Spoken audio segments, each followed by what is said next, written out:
new to my channel, don't forget to hit the subscribe button po, because today we're going to learn how to curl your hair using turban, brush, or Persian crown, and this one.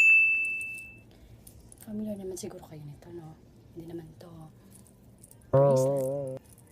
Ito po ay Sling. Alam mo ba, kaya yung i-curl yung hair nyo using this materials, okay? So, let's begin. Let's begin, guys. So, first, so what we're going to do is comb your hair first. Suklayan niyo yung buhok niyo, besh, para walang sabit. And after combing your hair, okay, use this one. Oh, let's have the turban. At ganito yun dapat yung pag-wear nyo. So, first step is get a pair of hair. This one. At ipapasok natin siya dito sa loob. Okay?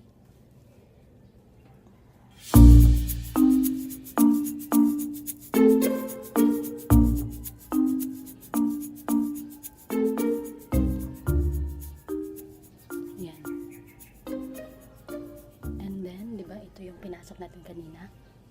Let's get another pair of hair.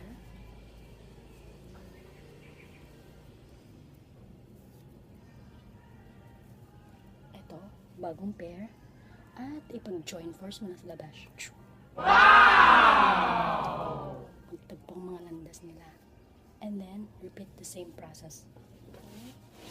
Lalagay natin siya sa loob ng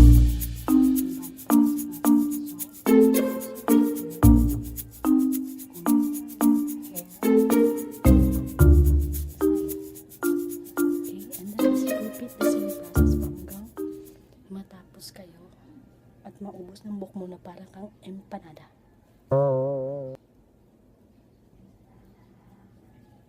Okay, using another pair of hair.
So, ayan na guys, mukha na akong empanada.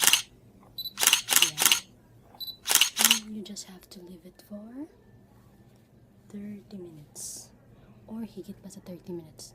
Yung iba nga, hinahayaan nila yung hair nila ng ganito for more than 1 hour. Kasi may puputang events. And then, kung gusto nyo magstay yung curl ng hair nyo, you can use that. Yung spray. Para tumigas yung hair nyo. Hairspray. And then, pwede naman ding gel. 5 pesos lang na nabibili sa tindahan. So, before nyo siya ilalagay, lalagyan nyo siya ng gel. Tapos pasok. Gel ulit. Lagay. Gel. Tapos ilagay mo ulit. Repeat the same process po. Para pag tanggal mo ng turban, may pakulot si Mayora. Ganun eh. Next is, I'm going to teach you how to use this ID Sling. Same process lang po sila ni Turban. Okay? So, see you later after 5 minutes para makita lang niyo kung anong effect niya sa pagkakulot-kulot nito, Besh.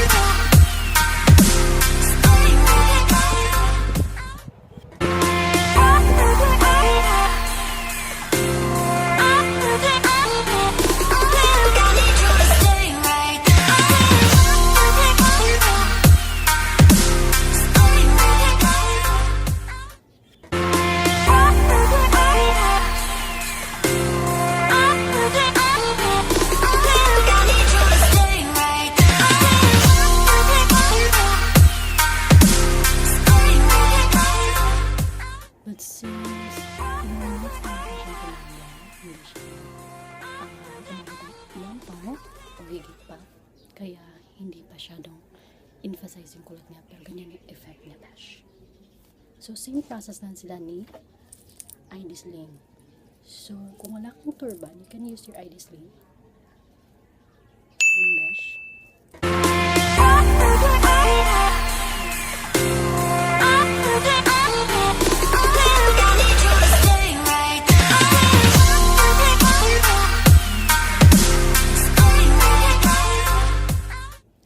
So, best, same na sila ng process ng turban. Just have to put it like this on your hair. And then, maluwag siya. So, i-adjust mo lang siya sa size ng ulo mo. Huwag yung hayaan mo lang ganito kasi hindi kakapit yung hair. Kailangan mo hipitan, besh. Tulad ng pagkapit mo sa kanya para hindi siya maagaw na iba. Wow! Para maganda yung result. So, there you go, guys. Hopefully na may natutunan kayo sa simple na pag-curl ng hair niyo using this two materials. So, see you next time, guys, and I hope you enjoyed my video. So, kindly hit the subscribe button. Thank you, everyone. Bye.